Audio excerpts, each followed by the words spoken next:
Hello दोस्तों, स्वागत है आप सभी का हमारे इस यूट्यूब चैनल की लेटेस्ट वीडियो में। दोस्तों, आज हम बात करने वाले हैं क्लास 11th की बायोलॉजी के पुष्प एवं पुष्प क्रम चैप्टर की। दोस्तों, यह पुष्प एवं पुष्प क्रम चैप्टर आपको आगे के लिए भी बहुत इम्पोर्टेंट है, क्योंकि इस पुष्प एवं पुष्प क्रम में बहुत से टेक्निकल वर्ड्स होंगे। तो आपको पुष्प एवं पुष्प क्रम के बारे में पढ़ा देते हैं। दोस्तों, पुष्प क्या होता है पहले हम यह जान लेते हैं। दोस्तों, आप जानते हैं कि जो पुष्पी पौधे होते हैं उन सभी में पुष्प पाए जाते हैं। पुष्प क्या होता है? पुष्प होता है प्रजनन अंग। जब तक पुष्प नहीं होगा पौधों में बीज नहीं बनेंगे, अर्थात उनमें प्रजनन नहीं होगा। और जनन क्या होता है कि जब तक नर तथा मादा गैमेट नहीं मिलेंगे तब तक जनन नहीं होगा, अर्थात दूसरा पुष्प नहीं बनेगा। दोस्तों, पुष्प क्या होता है? किसी पौधे का प्रजनन अंग होता है। इसे हम मॉडिफाइड शूट भी बोलते हैं। जो हमारा तना होता है वो मॉडिफाइड हो जाता है और मॉडिफाई होकर एक पुष्प बना लेता है। तो दोस्तों, हम इसे मॉडिफाइड शूट भी कहते हैं। इसमें 4 चक्र होते हैं। कौन कौन से 4 चक्र होते हैं? पहला चक्र होता है कैलिक्स, दूसरा कोरोला, तीसरा एंड्रोसियम, जाइनोसियम। आपने देखा होगा जो पुष्प के सबसे बाहर हरे हरे लगे होते हैं वो कैलिक्स होते हैं, और जो हमारी पंखुड़ियां होती हैं रंगीन कलर की वो होती हैं कोरोला, और जो उसमें एंड्रोसियम होते हैं वो कोरोला के भीतर और जाइनोसियम सबसे भीतर। अगर आप दोस्तों पुष्प के बारे में बहुत अच्छे से पढ़ना चाहते हैं तो हमारी इस यूट्यूब चैनल में जो क्लास 12th की बायोलॉजी के पार्ट 3 है उसे आप जरूर देखें, क्योंकि उस लेक्चर को देखने के बाद आपको पुष्प में कोई भी डाउट नहीं रह जाएगा। तो दोस्तों, उम्मीद करता हूं कि यहीं पर आपको पुष्प समझ में आ जाएगा। अगर नहीं आता है तो आप क्लास 12th की बायोलॉजी के पार्ट 3 को देख सकते हैं। दोस्तों, पुष्प में 4 चक्र होते हैं। पहला चक्र कैलिक्स, दूसरा कोरोला, तीसरा एंड्रोसियम और चौथा जाइनोसियम। अब बात करते हैं हम पुष्प की संरचना की। आपको ये तो पता है कि पुष्प में 4 चक्र होते हैं। ये चक्र होते कहाँ पर है हम ये भी देख लेते हैं। दोस्तों, ये है एक पुष्प की संरचना। इस तरह से एक पुष्प की सिंपल सी संरचना बनाई जा सकती है। इससे सिंपल चित्र आपको कहीं नहीं मिलेगा, क्योंकि ये चित्र बहुत ही ज्यादा सिंपल बनाया गया है। दोस्तों, आपने देखा होगा जो ग्रीन कलर के लगे होते हैं पुष्प में बाहर की ओर, ये होते हैं कैलिक्स। इन्हें हम कैलिक्स बोलते हैं। और दोस्तों, ये जो आपको रंगीन कलर के दिखाई दे रहे हैं ये होते हैं हमारे कोरोला, और ये जो उसके भीतर होते हैं इस तरह से एंड्रोसियम, इन्हें बोलते हैं हम एंड्रोसियम। और जो सबसे भीतर होता है वो हमारा पार्ट होता है जाइनोसियम। और जो कैलिक्स और कोरोला होते हैं इनका कोई विशेष काम नहीं होता है, बस पुष्प की सुरक्षा करना, और जो आगे हम आपको परागण की क्रिया बताएंगे उसमें सहायता करना। तो दोस्तों, ये जो कैलिक्स और कोरोला होते हैं ये ज्यादा काम नहीं करते हैं, बस पुष्प की सुरक्षा करते हैं। पूरा काम यहाँ पर एंड्रोसियम और जाइनोसियम का होता है। एंड्रोसियम को हम हिंदी में बोलते हैं नर जननांग, और जाइनोसियम को बोलते हैं हम मादा जननांग। तो दोस्तों, ये जो एंड्रोसियम है वो नर जननांग और जाइनोसियम है वो मादा जननांग। आप जानते हैं जब जनन होता है तो उसमें 2 युग्मकों की आवश्यकता पड़ती है। पहला युग्मक क्या होता है? कैलिक्स, और पहला युग्मक एंड्रोसियम और दूसरा युग्मक जाइनोसियम। इन्हीं से जो नर युग्मक और मादा युग्मक बनते हैं उन्हीं से हमारा जनन होता है, और जनन के बाद जो पुष्प नया तैयार होता है। तो इस तरह से ये नर जननांग और मादा जननांग यही हमारे जनन के लिए आवश्यक चक्र हैं। और ये जो कैलिक्स कोरोला हैं इन्हें हम सहायक चक्र भी बोलते हैं। ये जो कैलिक्स कोरोला हैं इन्हें क्या बोलते हैं हम? सहायक चक्र। ये सहायता करते हैं और पुष्प की सुरक्षा करते हैं। और जबकि जो जाइनोसियम और एंड्रोसियम है और जाइनोसियम,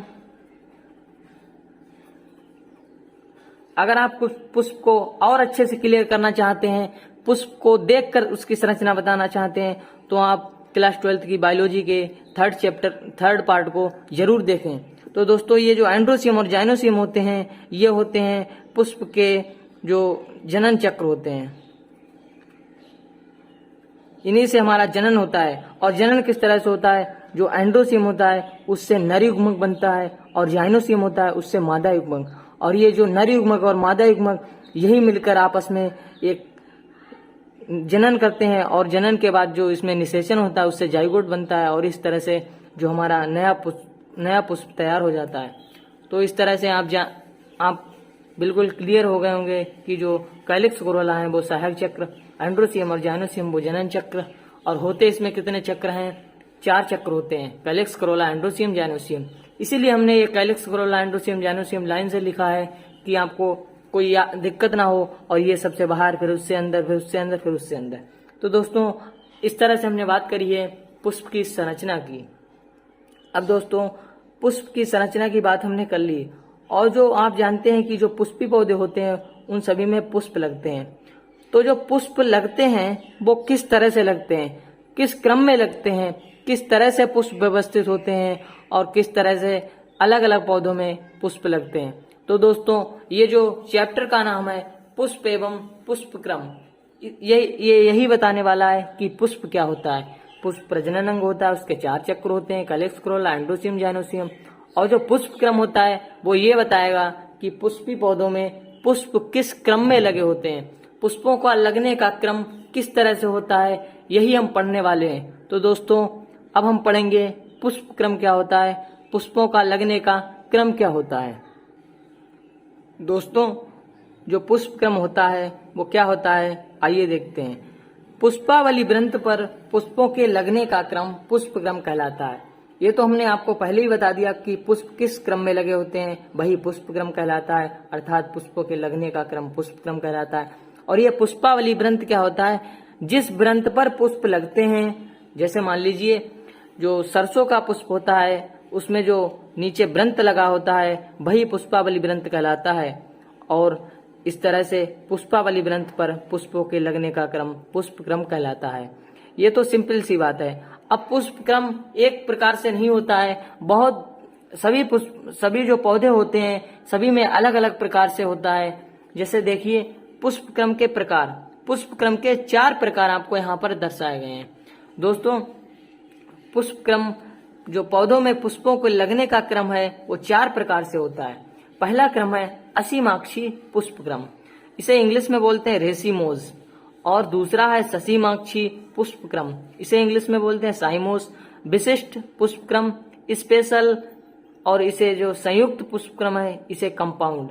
तो दोस्तों हम बात करते हैं पहले पुष्प क्रम की, असीमाक्षी पुष्प क्रम। और जो असीमाक्षी पुष्प क्रम है, असीमाक्षी को बोलते हैं इंग्लिश में रेसिमोज, और जो पुष्प क्रम होता है इसे बोलते हैं इन्फ्लोरेसेंस। इन्फ्लोरेसेंस आप इंग्लिश के वर्ड जरूर याद करें, क्योंकि ये जो चैप्टर है उसमें बिना इंग्लिश के आपको कुछ नहीं होगा, क्योंकि ये पूरा चैप्टर इंग्लिश में ही आपको बहुत अच्छे से समझ में आ जाएगा। हिंदी से बढ़िया आपको इंग्लिश में समझ में आएगा। तो जो रेसिमोस इन्फ्लोरेसेंस होता है, असीमाक्षी पुष्प क्रम, हम बात करते हैं उसी पुष्प क्रम की। तो दोस्तों ये रहा रेसिमोस इन्फ्लोरेसेंस। अब जब आप इस वीडियो को देखने के बाद पढ़ेंगे तो आप असीमाक्षी नहीं रेसिमोस इन्फ्लोरेसेंस ही बोलेंगे, क्योंकि इंग्लिश में बोलने से आपको याद होगा तो इंग्लिश में ही याद हो जाएगा, और यही हिंदी से भी सरल भी है। तो दोस्तों रेसिमोस इन्फ्लोरेसेंस क्या होता है? इस प्रकार के पुष्प क्रम में पुराने और बड़े पुष्प बाहर की ओर, छोटे और नए पुष्प ऊपर की ओर होते हैं। आपको ये जो पुष्प क्रम है वो मैं एक चित्र द्वारा समझाता हूं। जैसे क्या है कि जो पुष्पावली वृंत होती है, ये पुष्पावली वृंत है, इस पर ससीमाक्षी अर्थात रेसिमोस इन्फ्लोरेसेंस से किस प्रकार पुष्प लगते हैं। आपने अभी पढ़ा कि जो रेसिमोस इन्फ्लोरेसेंस होता है उसमें जो पुराने पुष्प होते हैं वो बाहर की ओर और नीचे। जैसे मान लीजिए यहां से जब शुरू होता है तो इस तरह से चलता है, और जो पुष्प लगते हैं वो पुराने होते हैं और बड़े होते हैं, वो नीचे की ओर लगते हैं और बाहर।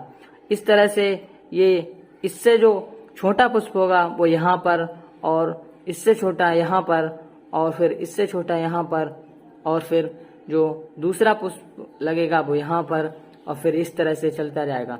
तो दोस्तों ये जो पुष्पावली वृंत पर लगने, पुष्पों के लगने की क्रिया है, ये अनंत तक चलती है।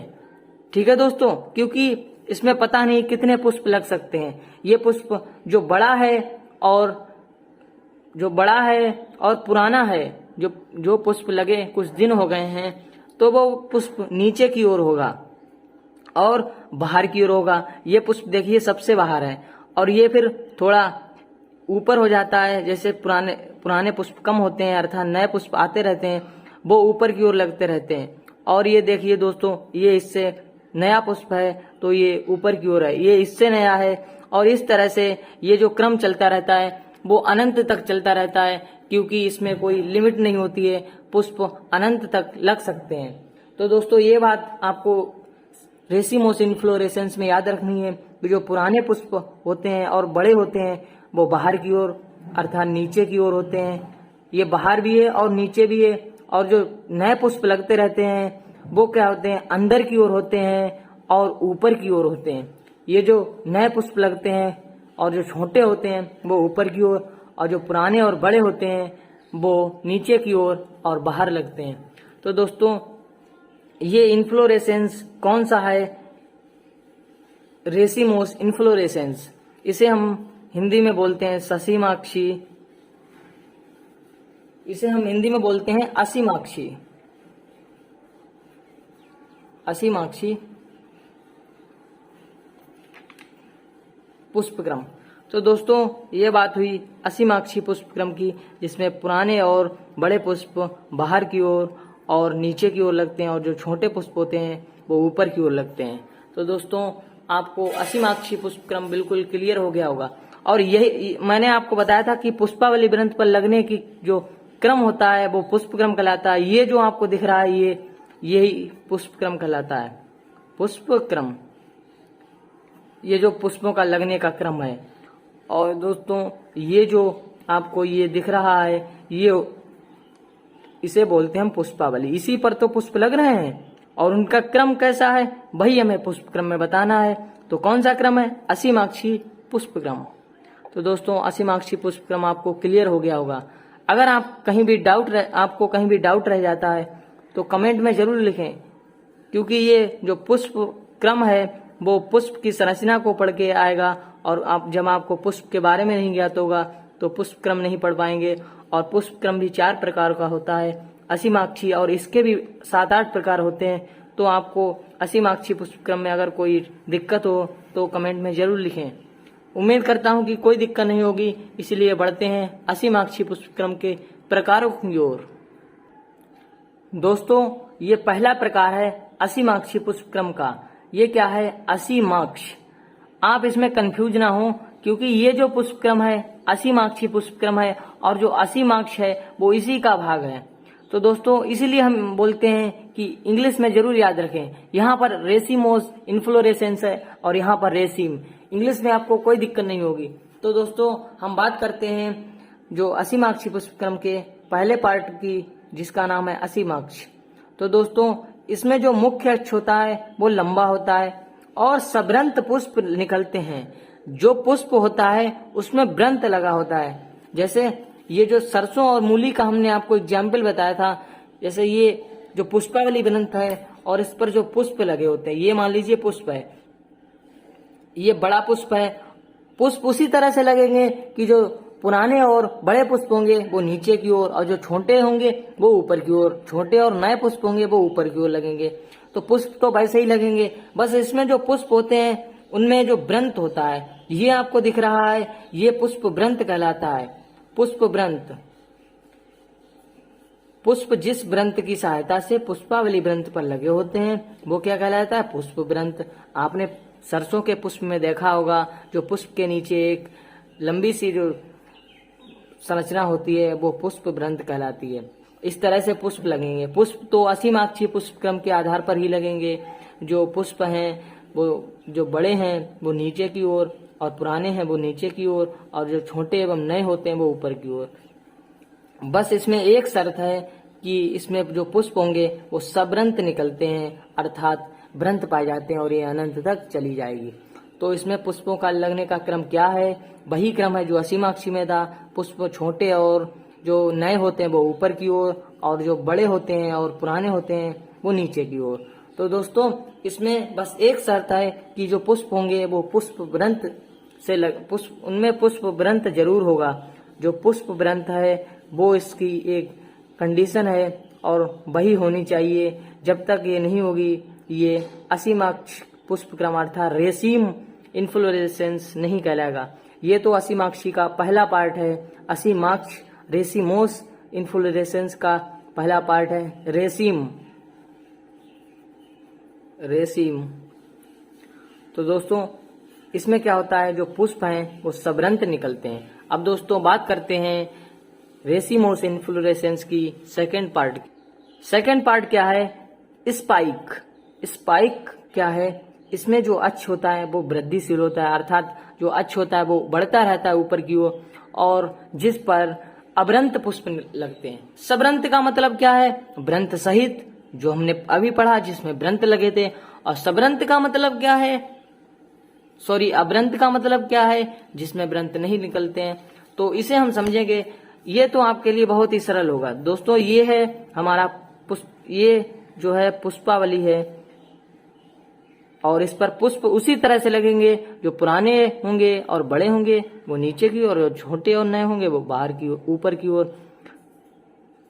तो जो बड़ा पुष्प है वो यहाँ पर लगेगा, और उससे जो छोटा है वो यहाँ पर, और उससे जो छोटा है वो इधर। जो नए आते रहते हैं वो ऊपर की ओर। बस इसमें क्या शर्त है कि जो पुष्प जो रेसिम था अर्थात असीमाक्ष पुष्पक्रम था, उसमें जो पुष्प लगते थे वो व्रंत सहित लगते थे। और इसमें आपको व्रंत कहीं नहीं दिखेंगे, इसमें व्रंत कहीं नहीं दिखेंगे। ये है स्पाइक। ये आपको याद रखना है कि जो रेसिम होता है उसमें पुष्प व्रंत सहित निकलते हैं, और जो स्पाइक होता है उसमें बिना व्रंत के निकलते हैं। लेकिन पुष्पों का क्रम, जो लगने का क्रम है वो वही रहेगा। जो पुराने पुष्प हैं वो नीचे, और जो बड़े हैं वो नीचे, और जो नए और छोटे पुष्प हैं वो ऊपर चलते रहते हैं। उस तरह से आगे कंटिन्यू चलती रहती है। तो दोस्तों यहाँ पर रेसिम और स्पाइक आपको दोनों क्लियर हो गए होंगे। तो दोस्तों बढ़ते हैं अगले पार्ट की ओर। दोस्तों नेक्स्ट पार्ट है स्पाइकलेट। हम स्पाइक के बारे में पढ़ चुके हैं, अब आएगा स्पाइकलेट। ये क्या होता है? ये छोटे छोटे स्पाइकों का ही बना होता है। ये स्पाइक पुष्प क्रम ही होता है। जिस तरह से उसमें अवरंत पुष्प लगे होते हैं, इसमें भी अवरंत पुष्प लगे होते हैं, तथा पुष्प आधार पर ग्लूम्स से घिरे रहते हैं। इसमें मेन काम है ग्लूम्स का। ये ग्लूम्स एक पदार्थ होता है, उससे घिरे रहते हैं। ग्लूम्स क्या होता है? देखिए ये हमने पढ़ा था स्पाइक पुष्पक्रम। अब हम बात करते हैं स्पाइकलेट। पुष्प उसी तरह से लगेंगे जैसे स्पाइक में लगे थे, बस ये जो ग्लूम्स पदार्थ होता है वो पुष्प आधार पर लगा रहता है।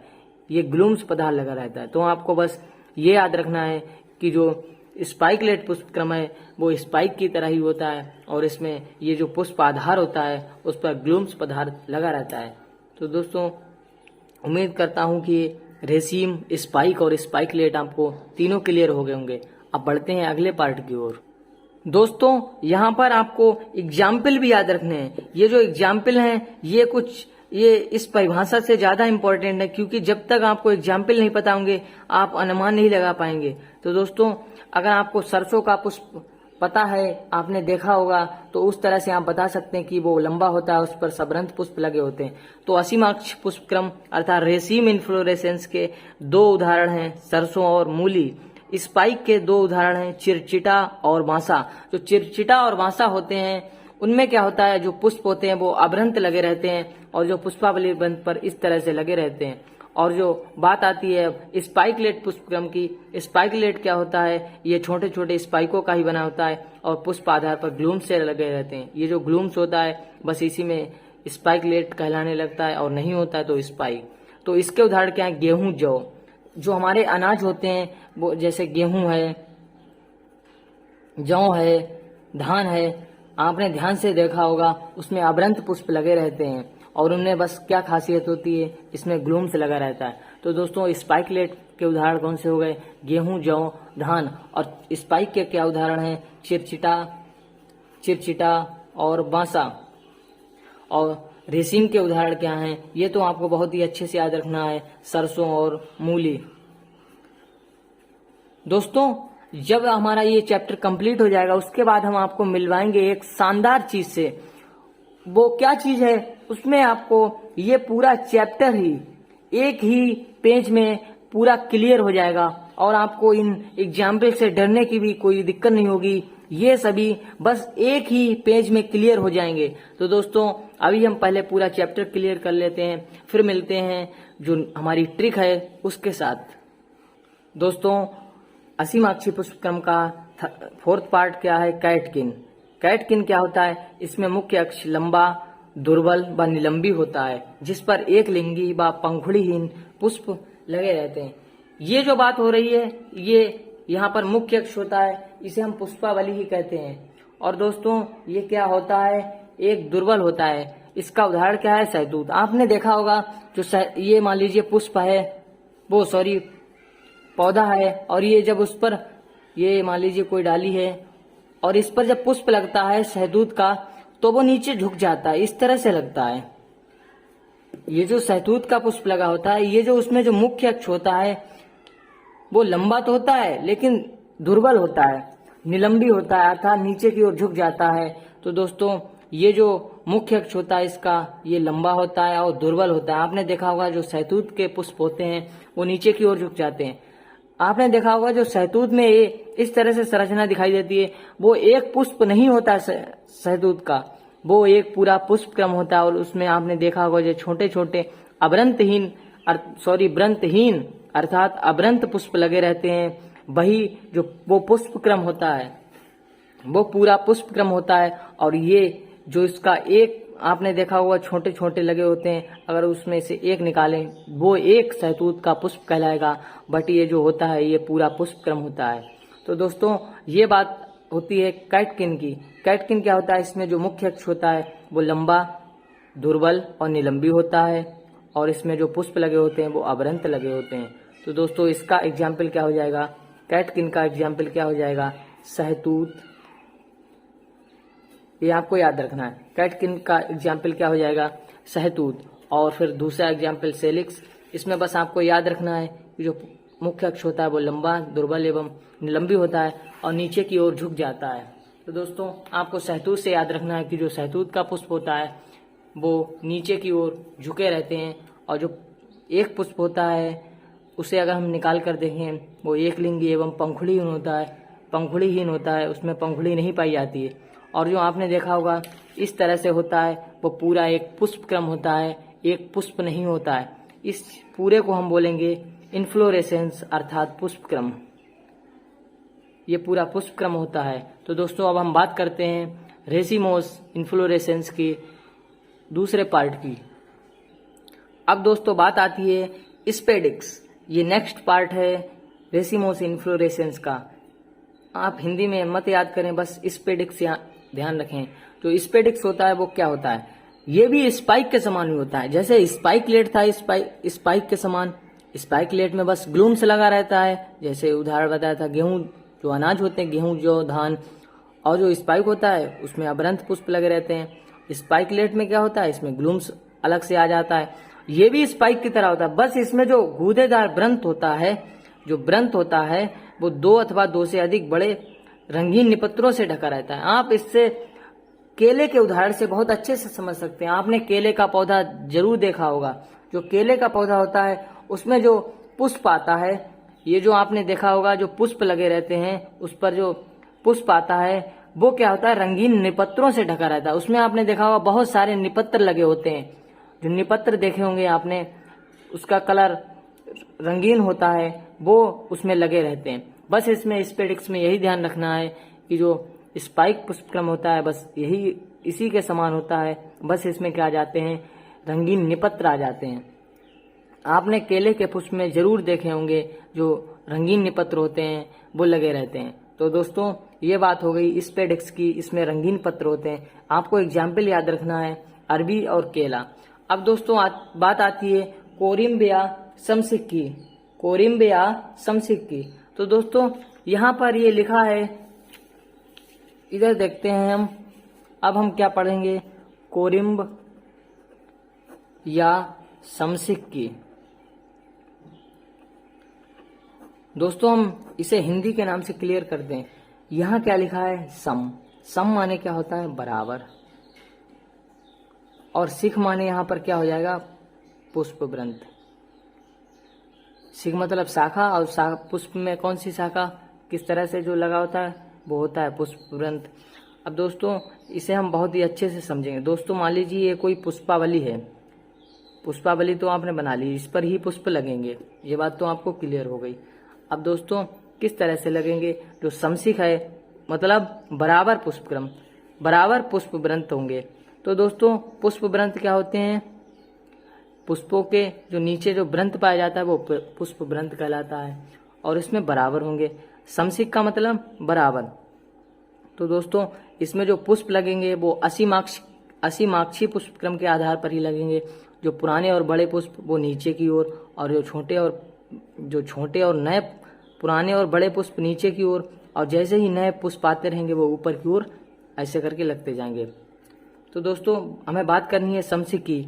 इसमें कैसे लगते हैं? जैसे समशिख का मतलब बराबर स्थान पर आ जाते हैं। जैसे जो पहला पुष्प लगता है वो बड़ा होता है और इस तरह से होता है, और जो छोटा पुष्प लगता है उससे छोटा वो इस तरह से, और बड़ा पुष्प इससे छोटा जो पुष्प होता है वो इस तरह से, इससे छोटा इस तरह से, और फिर इस तरह से। ये जो पुष्प होते हैं वो समान ऊंचाई पर होते हैं। यही बस इसका मीन्स है कि जो समशिख होता है उसमें जो पुष्प लगे होते हैं वो समान ऊंचाई पर लगे होते हैं।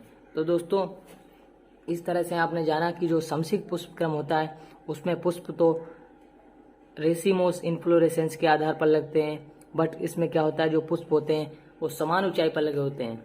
तो दोस्तों इसे हम क्लियर कर लेते हैं। इसमें पुष्पाक्ष छोटा होता है, जो जैसे पुष्पावली है वो छोटी होती है, और नीचे के पुष्पों के वृंत लंबे। अब देखिए दोस्तों ये जो पुष्प हैं अगर इन्हें इस ऊंचाई तक जाना है तो इनका पुष्प वृंत लंबा होगा, और इन्हें जब यहाँ तक जाना है तो छोटा, इन्हें जाना है तो उससे भी छोटा।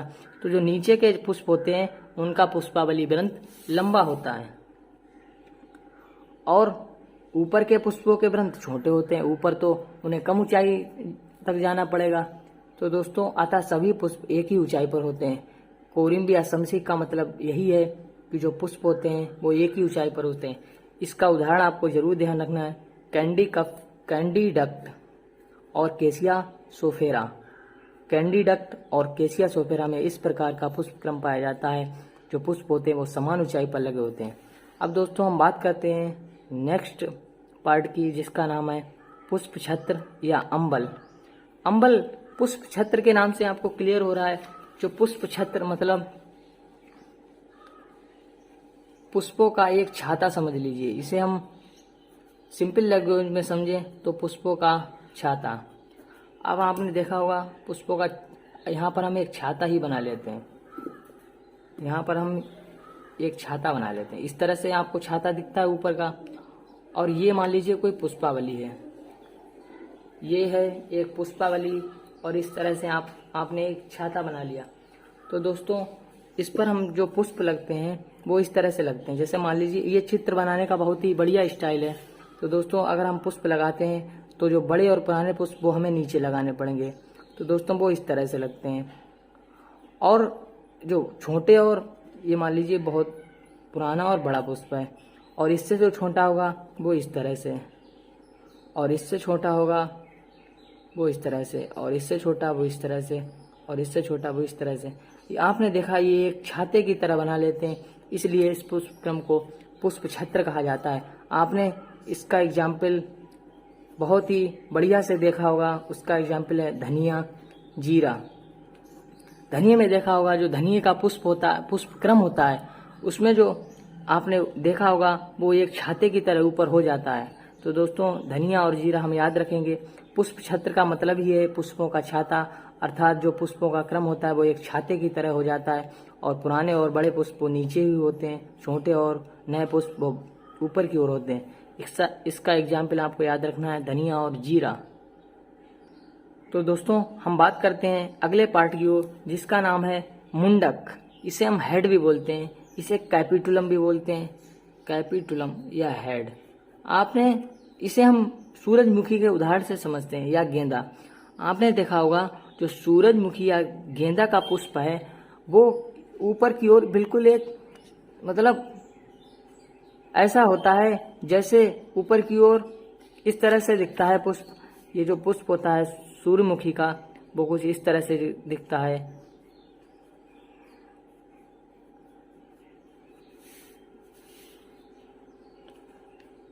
ऐसे करके ये पुष्प होता है। ये सूर्यमुखी का पुष्प इस तरह से ऐसे लगते रहते हैं। तो दोस्तों इसमें जो मुख्य अक्ष होता है वो चपटा होता है। जैसे ये जो सूर्यमुखी का पुष्प अगर हम इसे इस तरह से देखें तो जो पुष्प होगा वो इस तरह से लगेगा, ये इस तरह से पुष्पक्रम होगा। तो दोस्तों ये जो मुख्य अक्ष होता है ये चपटा हो जाता है। तो दोस्तों आपने देखा होगा जो सूर्यमुखी का फूल होता है उसमें जो ऊपर की ओर होता है वो चपटा होता है, बिल्कुल मुख्य अक्ष होता है वो चपटा हो जाता है। और गेंदा भी इसी तरह से होता है। गेंदे का पुष्प देखा होगा आपने, जैसे जैसे हम इस तरह से देखते हैं तो वो एक चपटा दिखाई देता है। और अनेक आवृंत पुष्प लगे होते हैं। ये जो पुष्प होते हैं ये आवृंत, इसमें देखिए आपको वृंत दिख रहा है, ये पुष्प वही है। एक जो गेंदे में जो लगा होता है वो गेंदे का पुष्प जो होता है वो एक पुष्प क्रम होता है। अब आप बायो के स्टूडेंट्स हैं तो आप ये ध्यान रखेंगे कि जो गेंदे का होता है वो गेंदा का जो पुष्प होता है उसे हम पुष्प नहीं बोलेंगे, अब उसे हम पुष्प क्रम बोलेंगे। और उसकी अगर एक पंखुड़ी को निकालते हैं तो वो पुष्प कहलाएगी। तो ये कौन सा पुष्प क्रम है हमारा, हेड या मुंडक। आपने सूरजमुखी का तो पुष्प देखा ही होगा, गेंदे का तो जरूर देखा होगा। जो उसमें पुष्प होता है उसका मुख्य अक्ष जो होता है वो चपटा होता है। तो दोस्तों इस तरह से हमने रेसिमोस इन्फ्लोरेसेंस के सभी पार्ट्स कंप्लीट कर लिए। अब आपको एक एक करके हम सभी पार्ट्स को फिर से क्लियर कर देते हैं। तो दोस्तों हम बात करते हैं रेसिमोस इन्फ्लोरेसेंस की। फिर से आप पहले ही जान गए रेसिमोस इन्फ्लोरेसेंस क्या होता है, कि इसमें जो पुराने पुष्प होते हैं वो नीचे की ओर और जो नए पुष्प आते रहते हैं वो ऊपर की ओर। तो दोस्तों इसके करीब 8 पार्ट्स होते हैं। कौन कौन से पार्ट्स होते हैं देखिए। पहला पार्ट क्या बताया, रेसिम। इसमें जो पुष्प होते हैं वो सबरंत लगे होते हैं, पुष्प वैसे ही लगेंगे, पुराने नीचे और जो नए ऊपर। स्पाइक में क्या होता है, पुष्प अभ्रंत लगे होते हैं। स्पाइकलेट में क्या होता है, इसमें बस ग्लूम्स याद रखना है। ग्लूम्स जो गेहूं धान और जौ में होता है। और फिर क्या है, कैटकिन। ये जो आपको शहतूत का एग्जाम्पल याद रखना है, इसमें जो मुख्य अक्ष होता है वो दुर्बल होता है। और इस तरह से फिर हमने पढ़ा था स्पेडिक्स, ये भी स्पाइक के समान ही होता है, बस इसमें रंगीन निपत्र होते हैं। और फिर हमने पढ़ा था समसिक, इसमें जो पुष्प लगे होते हैं वो समान ऊंचाई पर लगे होते हैं। और नीचे के जो पुष्प ग्रंथ होते हैं वो लंबे और ऊपर की ओर पुष्प ग्रंथ छोटे होते हैं। और इसका एग्जाम्पल हमने देखा था कैंडीडक्ट और केसिया सोफेरा। एग्जाम्पल आपको जरूर याद रखने हैं। अभी आप एग्जाम्पल याद रख लें और जो नेक्स्ट भी जो इस तरह से हमारा जो चैप्टर कंप्लीट होगा फिर उसके बाद आपको एक ही पेज में सभी, इससे जो आगे भी हम एग्जाम्पल पढ़ेंगे सब क्लियर करा दिए जाएंगे। तो दोस्तों ये जो इस समसिक होता है उसमें जो पुष्प बराबर ऊंचाई पर लगे होते हैं, इसके उदाहरण कैंडीडक्ट, केसिया सोफेरा। फिर आती है उस इन्फ्लोरेसेंस की बात जिसका नाम है अम्बिल या पुष्प छत्र। उसमें क्या होता है, जो पुष्प होते हैं वो एक छाते के समान लगे रहते हैं। जैसे धनिया है, आपने धनिया में देखा होगा एक छाते की तरह लगे होते हैं। फिर बात आती है जो हेड या कैपिटुलम, इसमें किस तरह से लगे होते हैं। सूरजमुखी का पुष्प होता है, उसमें जो मुख्य अक्ष होता है वो चपटा होता है, ऊपर देखा होगा आपने चपटा होता है। और जो पुष्प होते हैं वो अवरंत लगे रहते हैं। इसका उदाहरण सूरजमुखी और दूसरा उदाहरण गेंदा। तो इस तरह से आपने जो रेसिमोस इन्फ्लोरेसेंस है उसके सभी पार्ट्स को क्लियर कर लिया। अब दोस्तों अगले नेक्स्ट वीडियो में हम बात करेंगे जो हमारा दूसरा इन्फ्लोरेसेंस है, अर्थात सचिमाक्ष इन्फ्लोरेसेंस। तो दोस्तों अगर आपको वीडियो पसंद आई हो तो लाइक, शेयर और सब्सक्राइब जरूर कर देना, क्योंकि आपका एक लाइक हमें बहुत ही मोटिवेट करता है। तो दोस्तों इस तरह से इस वीडियो में हमने जाना कि पुष्प क्या होता है, पुष्प क्रम क्या होते हैं, पुष्पावली ग्रंथ पर जो लगने का क्रम वही पुष्प क्रम कहलाता है। पुष्प क्रम किस तरह से होते हैं, 4 प्रकार से होते हैं, कौन कौन से होते हैं, असीमाक्षी, ससीमाक्षी, विशिष्ट और संयुक्त पुष्पक्रम, हम उनके बारे में आगे बात करेंगे।